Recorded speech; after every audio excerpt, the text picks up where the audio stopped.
Okay, can you hear me now?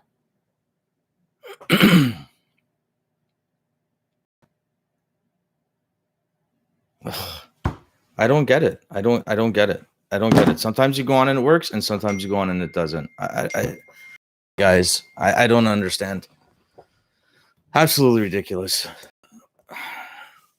I can't figure it out.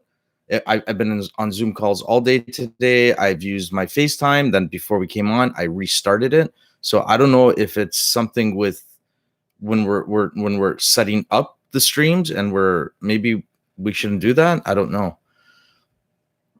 Maybe I don't know if it's it's got to be something along those lines, because I did nothing different. All I did was end the stream, and then I restarted the stream. Like, I didn't do anything different. But you hear me, and that's a blessing. Lukey, you have a question? Go ahead, my friend. So, hi, Joshua. Nice to see you here, brother Adrian. Kelsey, hello. D, how are you feeling? I am feeling amazing. D, how are you doing? Sandy, I didn't miss any. Donnie, you hear me, but you can't see me. The Travis and Tracy's here. Okay, good. I can't resolve that. Like, guys, listen, me and technology do not agree with each other. I do not understand it, nor am I going to pretend I even want to try to understand it, because I'm sure I will cause more of a problem. I mean, I'm the type, if I'm trying to figure out how to get this microphone to work, my garage door will start opening and closing, and it's just going to be a disaster. So I apologize for the issues with no sound. But here we are. So, Shelly, I have a cut gone white, and her said, "Is that normal after touching concrete?" I have a cut gone white. Huh? That I don't understand. I have a cut gone white. I definitely would say see a medical professional. 100% I would say see a medical professional. Concrete, I mean, if anything's dirty, obviously you got to get it cleaned. But I am the furthest thing from a medical professional when it comes to when it comes to that kind of stuff. I am a suck. So I'm the last person to ask, because I'd probably be crying when I cut myself. If you guys haven't seen our last talk, you can see what happens when I was hooked up to a menstrual cramping stimulator. So earlier, somebody asked me if I can speak about the inner environment, and go into a little bit of detail what that is. So our inner environment, what that is, it's our beliefs. It's our values, it's our standards, it's our morals. It's who we are.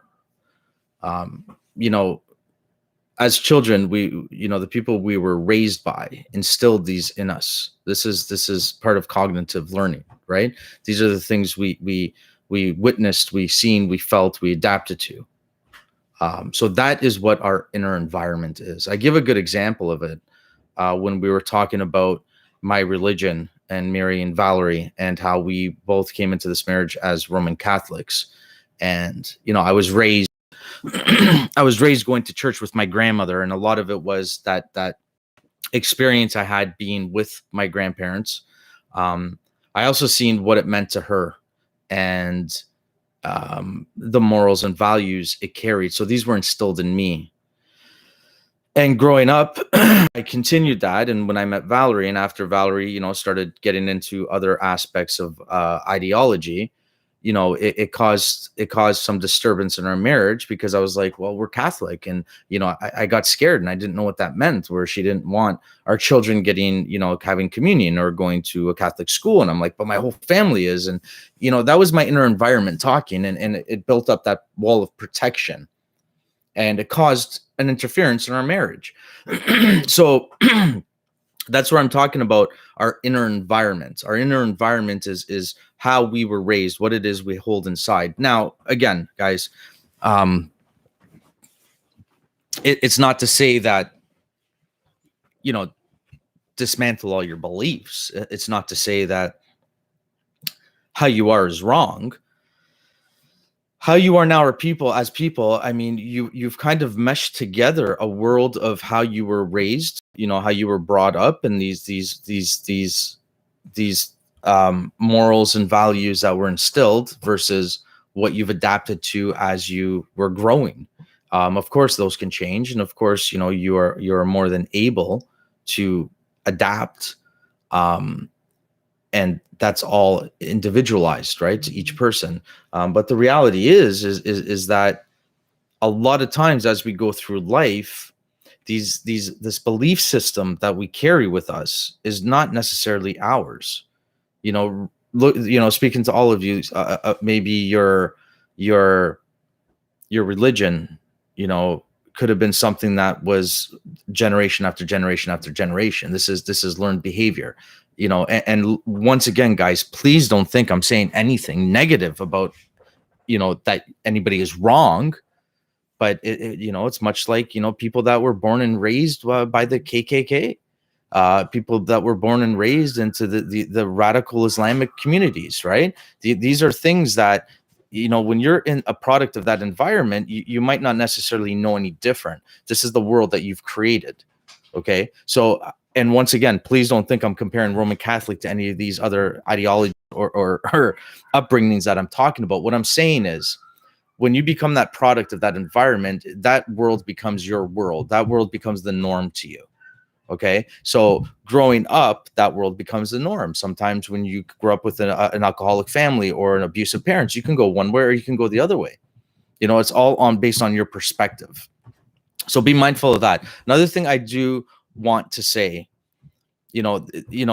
I want to point out, and I want to be clear, because as you guys are getting further into the steps that we are getting into, it's important to understand how the mind works. And I know you hear me talk a lot about this, even on my lives on TikTok.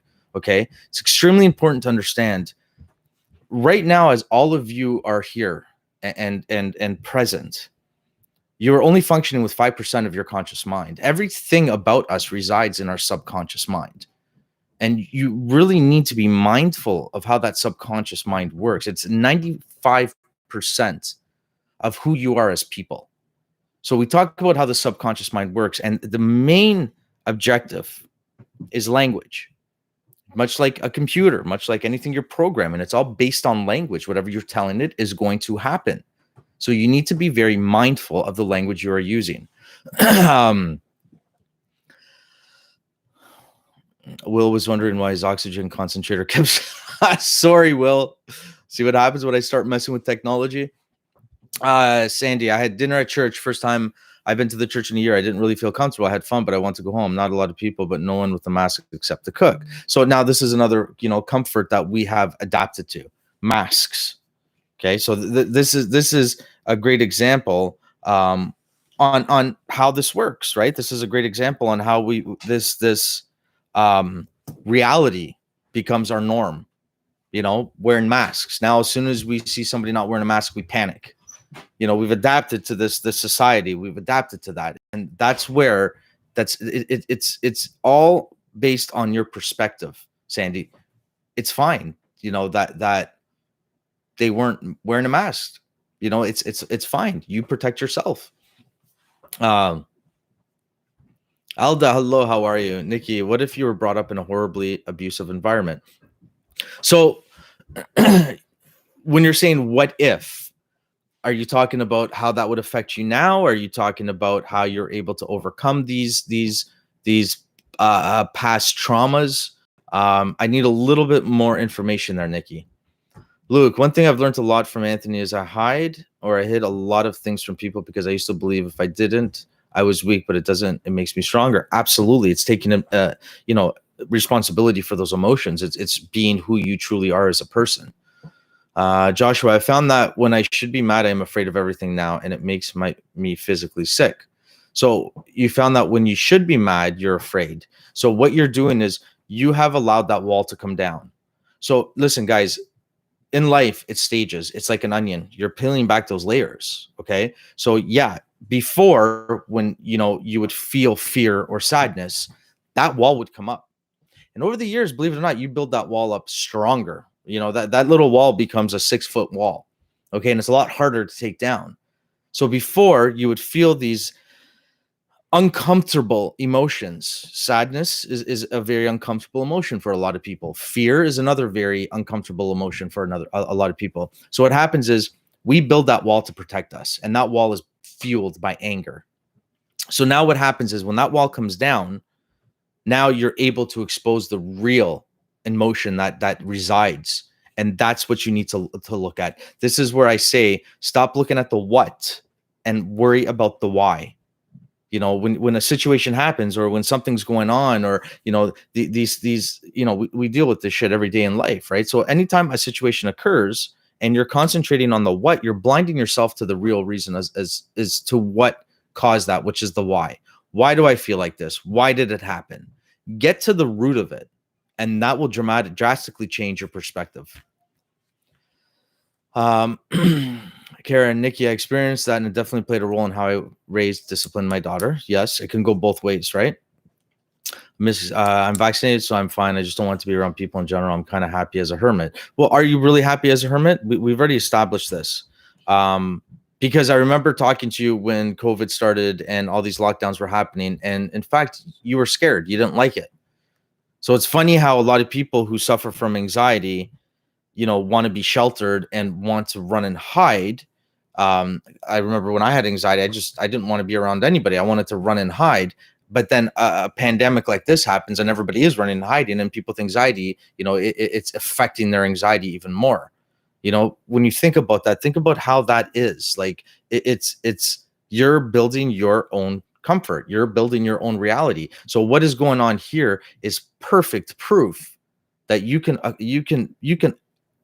be accustomed to anything that you put yourself into, that you can overcome this, you can get through this, that, you know, these situations that arise that cause these stimulated feelings can be adjusted.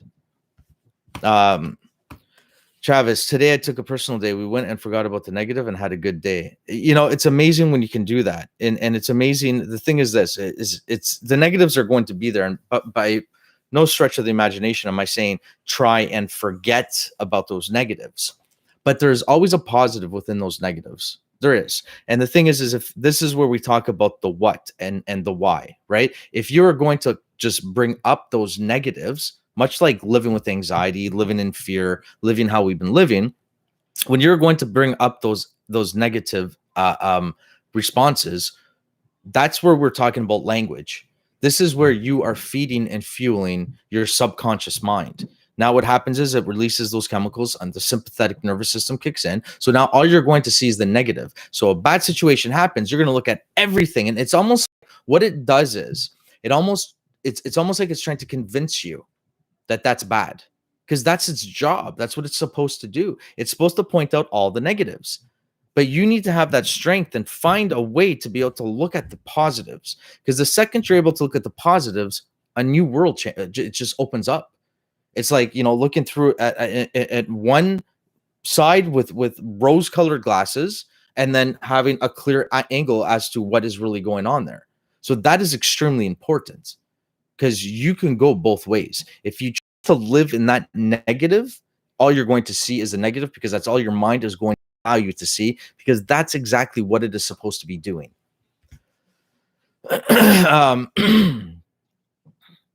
Luke, Anthony, I did a huge milestone today. I went topless down the beach and didn't care what others thought. Just didn't want to talk to anyone other than the people I was with. That's great though, man. It's nice and slow. You just little slow steps. That's all it takes.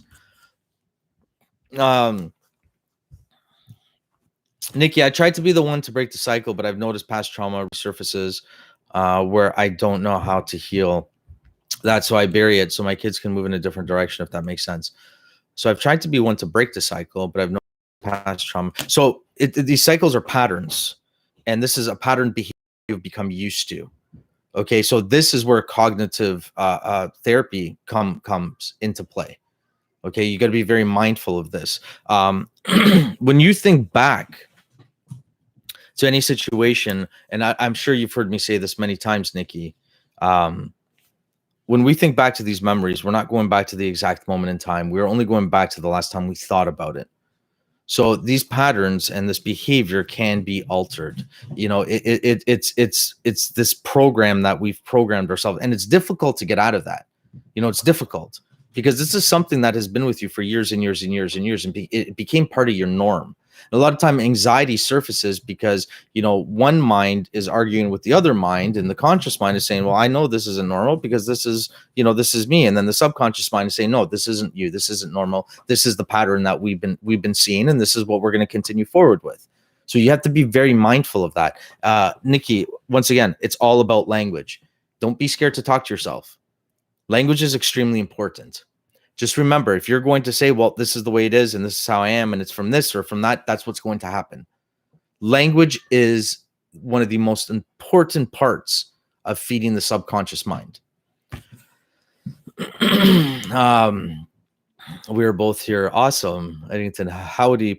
There we go. Luke, I know I suffer bad with body confidence, so this was 100% under my zone, but while I was in the moment, it was amazing. So when you say that, I think that's great, Luke. I think that is sensational. But this is the thing. It's part of your norm because you've allowed that to be the norm. Once again, language. Language changes it. So the norm that we created is us that have created it. So language is extremely important there.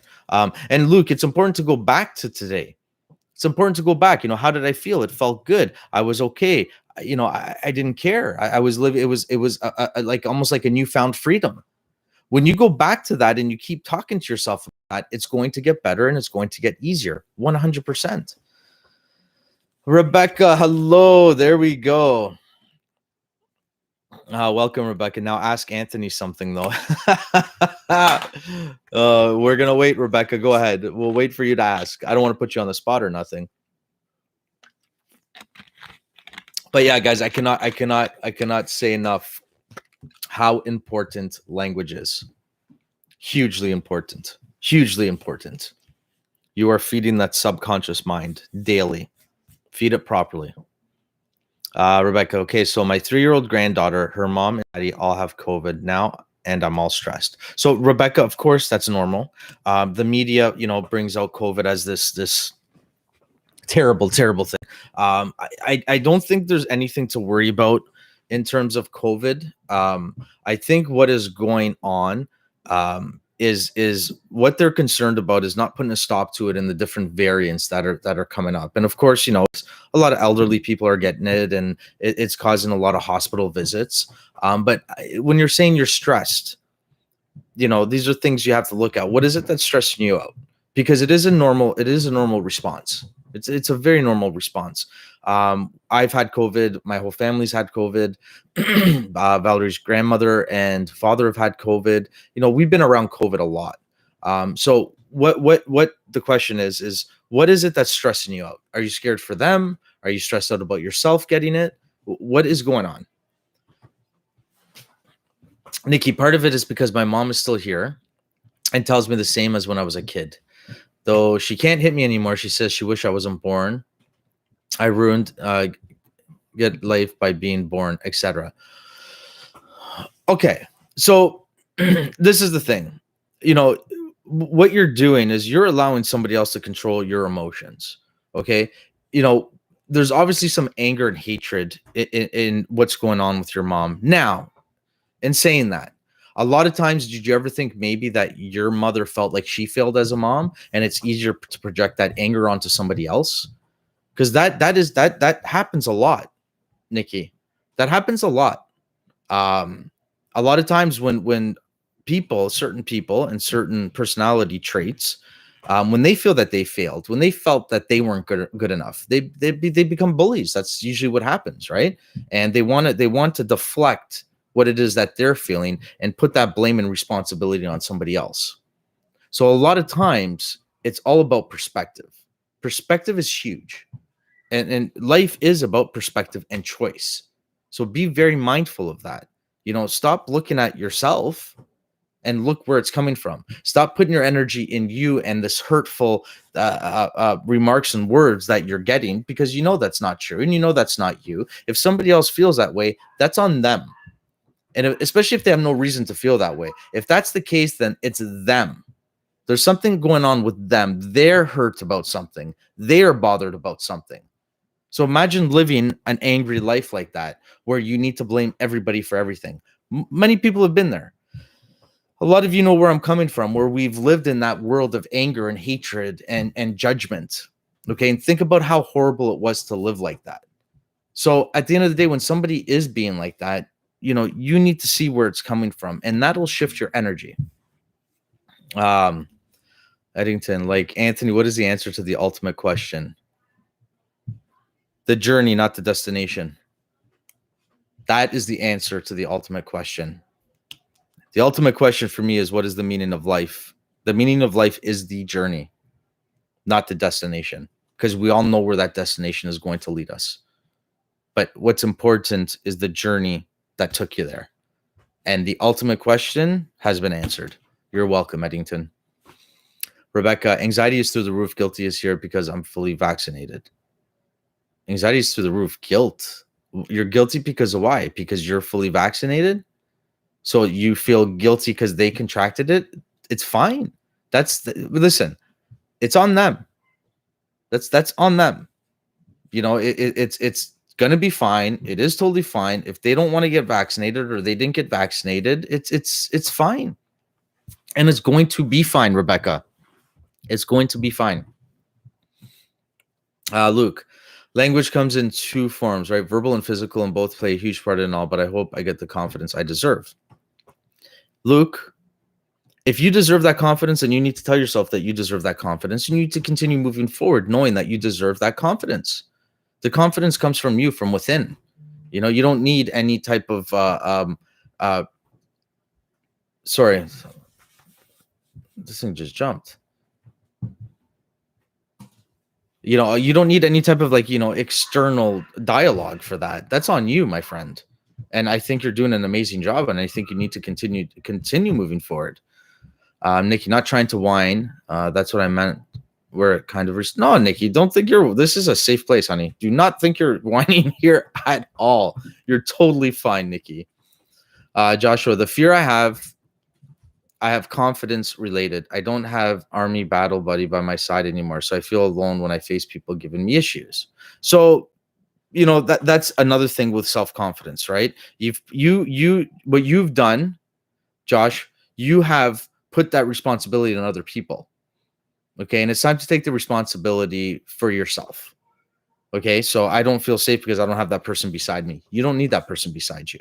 You need to know that you're okay and you're good enough, and it's about you.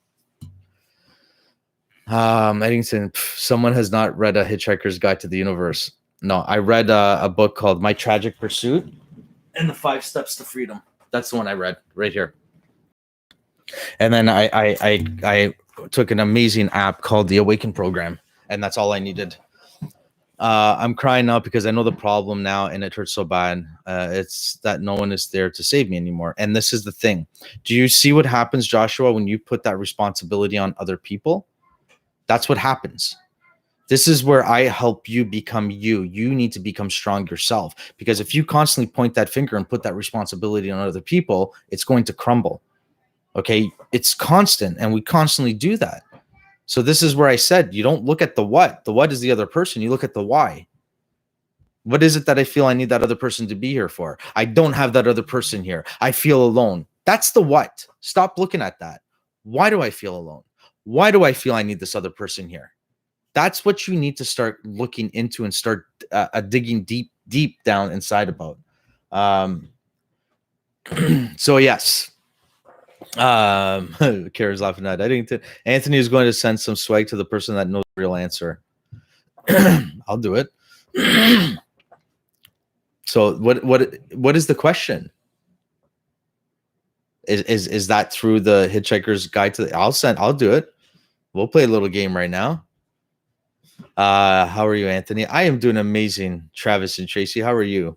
Luke, I'm glad. I'll be glad when I get to step 2, because I know I will do much better and look forward to the app to rip me apart. Good comeback, Anthony.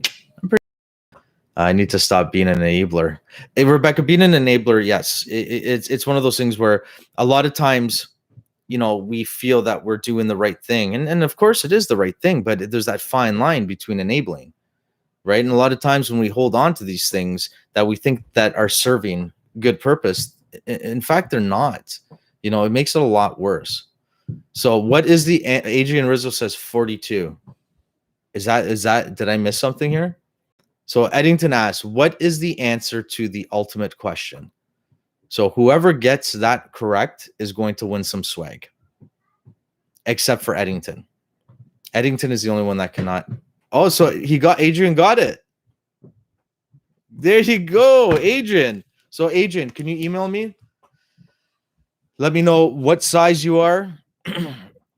Let me know what size you are, and we will send you some I Am Here merch. I just want to make sure that Eddington's credit card is still connected to the merch store, so I can send that to Adrian. Yep, it is. So Adrian, email me whatever it is you'd like, and I will send it. Good for you, bro. I like that. Good for you, Adrian. Good for you. So yeah, so we are coming up to people in step 3 already, which is exciting. And as you all know, we are working very hard. And I personally want to go back and polish up all the videos for the steps. So that's kind of exciting. And that's it. Yeah, I did answer the question for the inner environment. We did speak about the subconscious mind. Leaving here, guys, I want everybody to be extremely aware in what I mean by language and how important language is. Okay. Misty, I just uploaded the step 3, so I will be there. Anthony, yeah. Nikki, what are the tips you can give for someone struggling with grief? Well, once again, it's about those memories that we talked about, right? When we look at grief, we get trapped in that emotion. So every time we think back to that, it's always we've become stuck in that naive mindset of whatever that emotion is attached to that particular memory, right? So that particular memory that we think about, we attach that sad emotion to it. We can change it simply by going back. So I'll give you an example. When my grandfather died, of course, it was very, very traumatic for me. Okay. Seeing him in a casket, picturing that funeral, that pain was very deep and it cut very deeply. So now every time I thought of my grandfather, that was all I was able to think about. So every time I thought back to him, it was sadness. And I associated my grandfather with sadness. So what I needed to start doing is every time I thought about my grandfather, I had to keep bringing up more memories that served purpose. What he taught me, the good times we had together. And it was a while before I was able to finally, come through with the end result of what we would call as grief. But that's what helped me. What helped me was really changing my perspective on death, changing my thought patterns for every time I thought of my grandfather. That's really all we can do, because it does get easier. And the reason it gets easier is because once that pain subsides, and the sympathetic nervous system obviously calms down, we're able to see things differently. And this is where I was talking before about how our subconscious mind works. And when we think of things and how emotions get attached to these chemicals and what exactly is going on in our minds when we are thinking about things or we are feeling these emotions, out comes the sympathetic nervous system, out comes anxiety, because it's doing what it's supposed to be doing, which is protecting us. So you really need to have that open mind. Our program with the steps, it teaches us to be vulnerable. It teaches us to have that open mind. So you can tap into that faster and you can see a little more of a clearer picture. So I hope that answers. How come there are no rewards for step 3? The reward is step 3. What do you mean, Karen? This is the reward. You get to talk to me.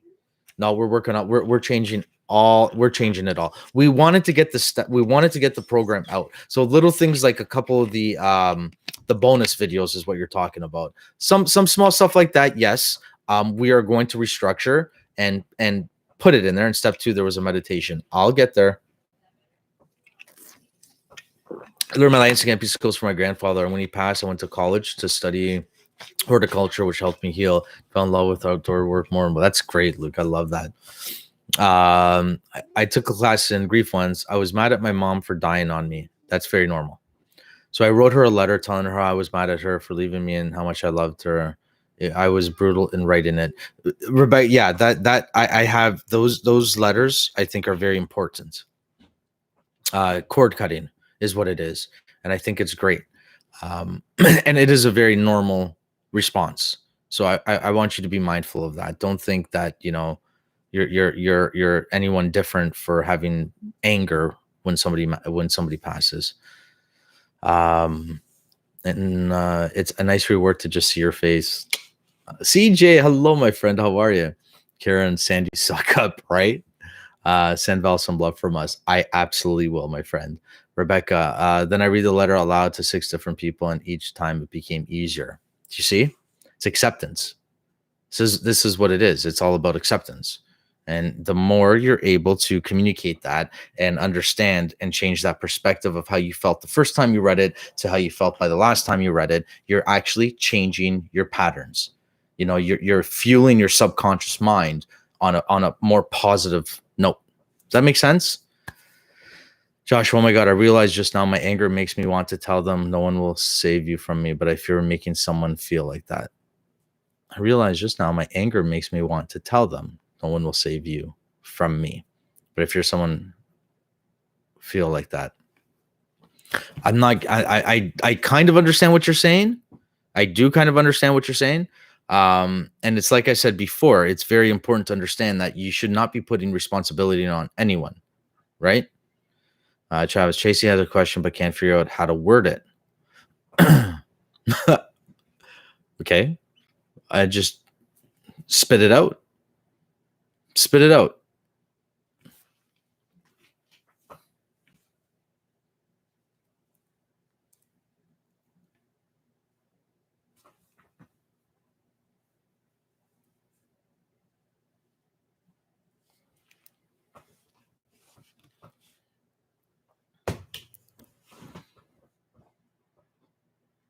While we're waiting for Tracy to figure out her question, I really like our hoodies.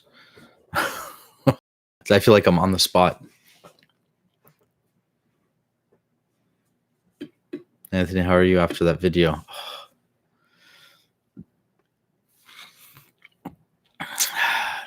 Let me tell you, Luke, what women go through, I give them all the credit and respect in the world, because that was extremely painful.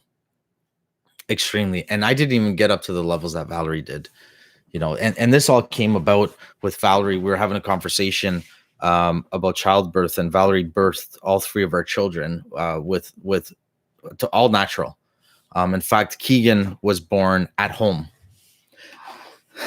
in 4 minutes. And after she delivered Keegan, she took a shower, she straightened her hair, and she came outside and had a coffee. So we were talking about that, and I was like, there's no way. So we searched high and low to find one of those menstrual stimulator machines. And boy, oh boy, let me tell you, it destroyed me. So yeah, it was a lot of pain.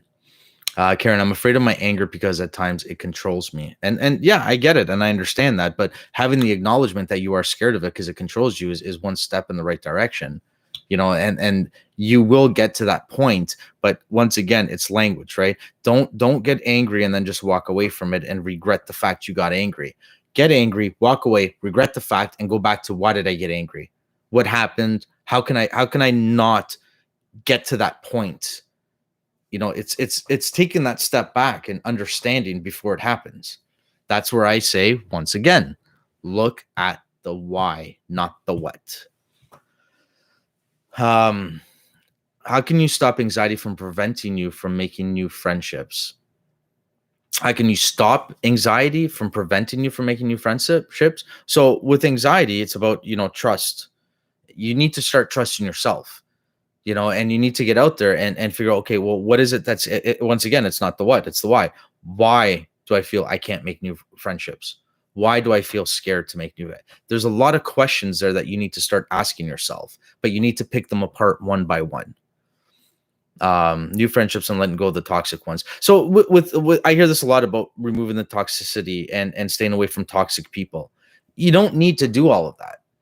You don't need to do. Everybody in your life is here for a reason. They're all here to teach you something.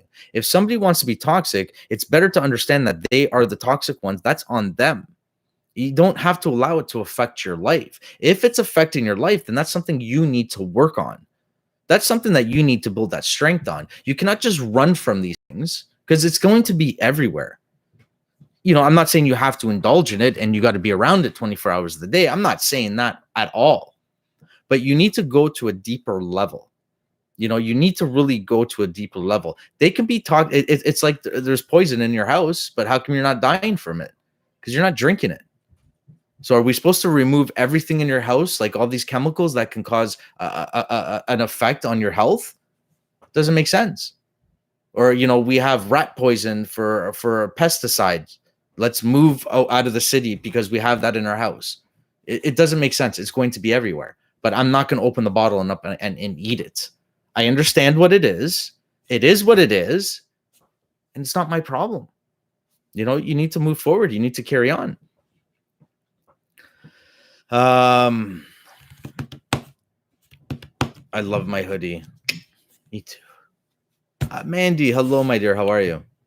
Was it a birth stimulator? No, it wasn't as intense as yeah, it was. It was a birth stimulator. That's why I was in so much pain. Look, I've seen my friend do it and literally pooped himself on 9. I almost did. Luke, I got to tell you, brother, I almost did. I literally, and this is where you hear a lot of times in childbirth, the women will say like they've done it. And I can totally understand between the pain and the pushing. I get it. Karen, you got a lot of hate comments on the video. Actually, Valerie did. People are so horrible. But Karen, I don't care. And I'll tell you, Valerie got a lot of hate comments because apparently the safe word was pineapple. That wasn't the safe word. I just remembered watching something and that was their safe word. So I was in such a state of delirium. I didn't know what to say. And I was in so much pain. I was just yelling pineapple and they didn't know what the hell I was talking about. That's all it was. But do you see, Karen? People are so horrible. Are they? That's their perspective. That's on them. If they want to live in that world filled with negativity and fueled by that, I don't give a shit. I don't care. It doesn't bother me at all. We started talking about and seeing all the negative comments against Valerie on that video. I don't give a shit. Valerie doesn't care. We're laughing about it because we don't care. It doesn't affect us. Why do men like myself feel shame for trying to look nice? Why would you feel shame though? Shame for trying to look nice. So are you talking about yourself? You feel shame for wanting to look nice? And are we talking about on a physical? Like what exactly are we talking about? Rebecca, yes, Val is my kind of woman. Valerie's amazing. Valerie is one of the most incredible women I've ever encountered in my life. Karen, last time I got angry, I threw a package of cookies over Alyssa's head into the hallway. Well, I got a phone thrown at my head, so I kind of understand that. Where are we here? Zen, my apologies for being late. Oh my God, Zen, no, don't worry, hun. Rebecca, hello. Zen Chavez, I did remove the chemicals. I use all natural cleaners. You're such a smart ass. Only you, Tracy. Only you. Mandy, I'm good. Yesterday I didn't want it to depend on anyone, and I went and faced my fears and got through it. I felt good, so good coming home. I was so excited when you were texting me, Mandy. When you texted me and you were telling me what was going on when you first went shopping, I couldn't have been prouder. Good for you. Good for you, hun. Rebecca, I gave birth to 5 babies, one with a saddle block, 3 natural and 1 C-section. The natural births were the easiest. God bless you, Rebecca. Joshua, by the way, Anthony, I have been doing amazing things since I started this program, and I've been surrounded by people that value me and want my interactions. I am still learning to be a part of life, and you're getting there, brother. You have gone leaps and bounds. You cannot forget, Joshua, when you first came into our live feed, how you were compared to how you are now, my friend. Val is amazing, and I'll football tackle anyone picking on her. No need. If it doesn't bother us, it shouldn't bother you. Zen, I learned this week that I'm still struggling with others' reactions and that I'm allowed my own emotional triggers to control my emotions. Nikki, do you know of programs for adults with autism online that actually work with people? My son has such severe anxiety with his autism coupled with agoraphobia. It's hard to get him therapy in person. So where are you, Nikki? Like, what area are we talking about? Tracy, Mandy. Plus, me and Kyle had a rough start to our drive. We disagreed on certain things, and the communication was kind of crappy. Anger took over, so I think I had my anxiety on the way to the city, so I was okay. So that's good, though. That's good. Minnesota. Online for that.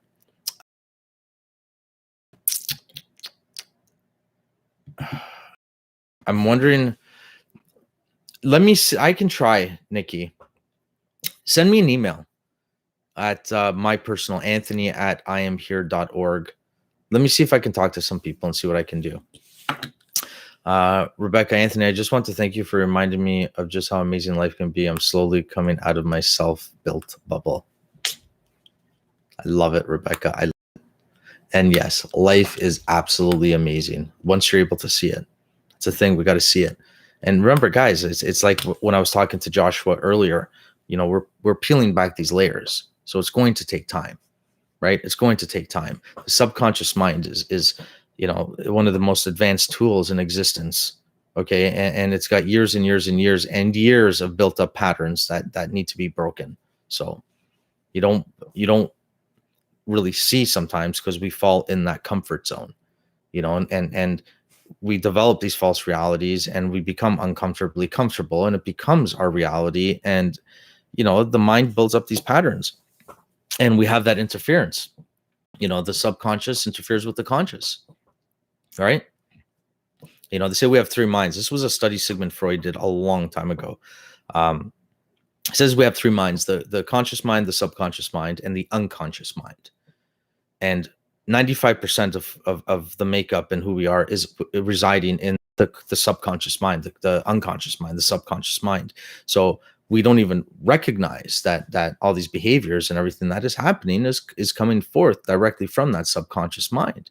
And it is all patterned. And if we're building that pattern of always having our sympathetic nervous system engaged constantly, once again, all we're going to see is these negatives. Once you are able to tear down those walls, you're going to be cursing me. You know, if you ask Travis on here, even Joshua, they'll curse me. Why? Well, I let down my wall and now I feel immense sadness and I'm crying all the time. Good. And they kind of look at me like, what do you mean good? Well, listen, you had a wall built up and you were protecting. You built a shell and you were lying to yourself and you were hiding these emotions with anger. So now I took down that wall. And now you're feeling the true emotion, which is sadness. Deal with it. Figure it out. Grow and move forward. Why would you want to live with a wall? You know, why would we want to live with this wall that we've built up and being angry all the time and frustrated and irritable? It makes no sense because then we change. And then what happens is we reflect that on the people that we're around. You know, our spouses, our friends, our parents, our relationships with people. And it just continues to get worse and worse and worse. So where am I here?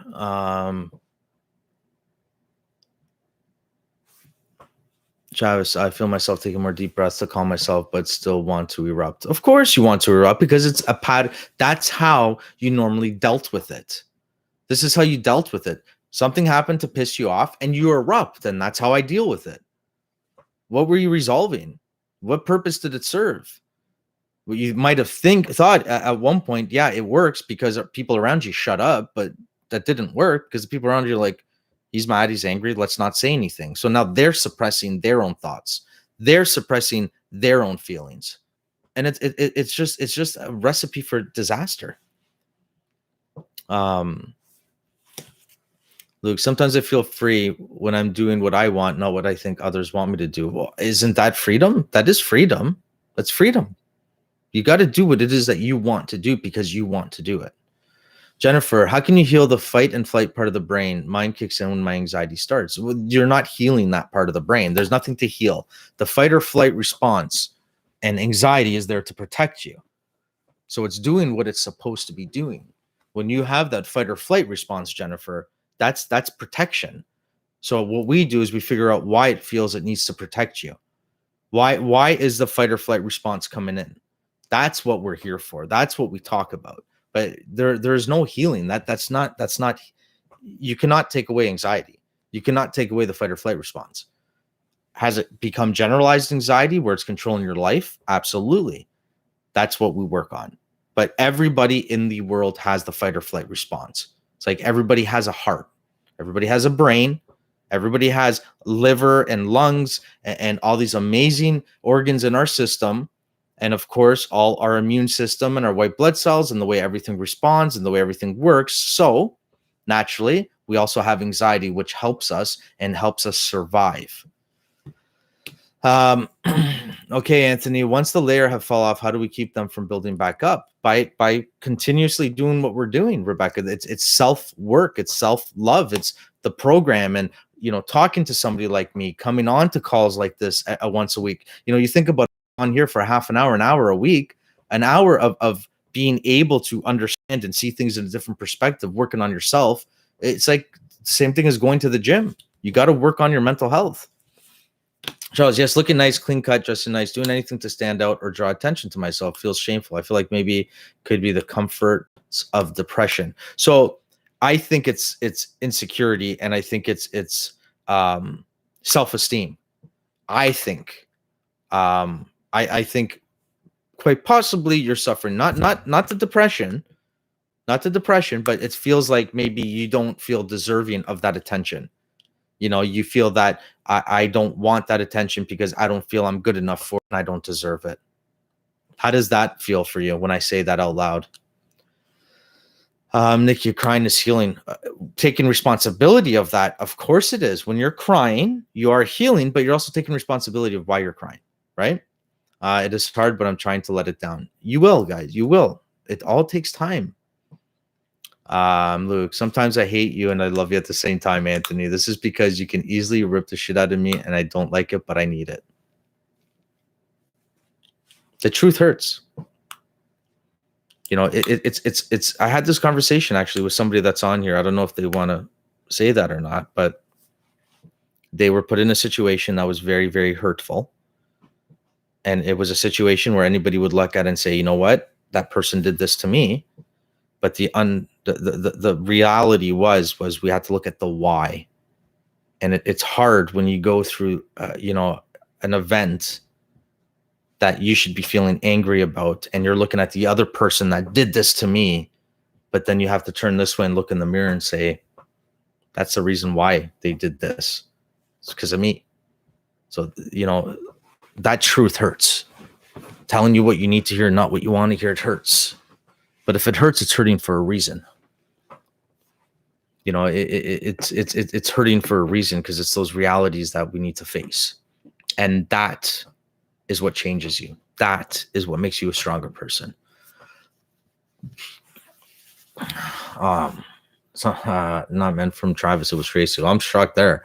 I'm the one who wants to erupt. So I'm shocked, Tracy, but it's the same concept, right? Jennifer, I have severe childhood trauma.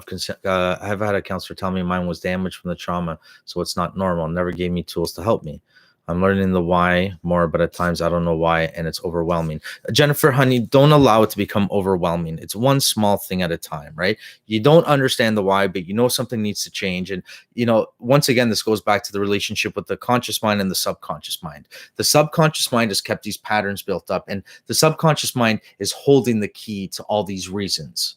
Okay, that's what the subconscious mind is doing. It's got the key to unlock everything. And now the conscious mind is having that entanglement because it's like, what the hell? But I got to do this, but it's like something stopping you. That's the subconscious mind. So in time, it's a matter of building that up. It's a matter of just reprogramming and changing that. Do not get overwhelmed. It will be okay. Everything happens for a reason. We must be open to what the reason is. And that's where I say vulnerability is the key to success. One thing that gets me around the bend is when people come back into my life expecting everything to be a norm. Karen, Rebecca, I've been working on my agoraphobia and anxiety 3 years. Some things I just want to give up, and I hear Anthony in my head telling me stuff. Absolutely. So I'm going to get off, guys. You guys have all been amazing as usual. I love you guys. You guys are doing amazing.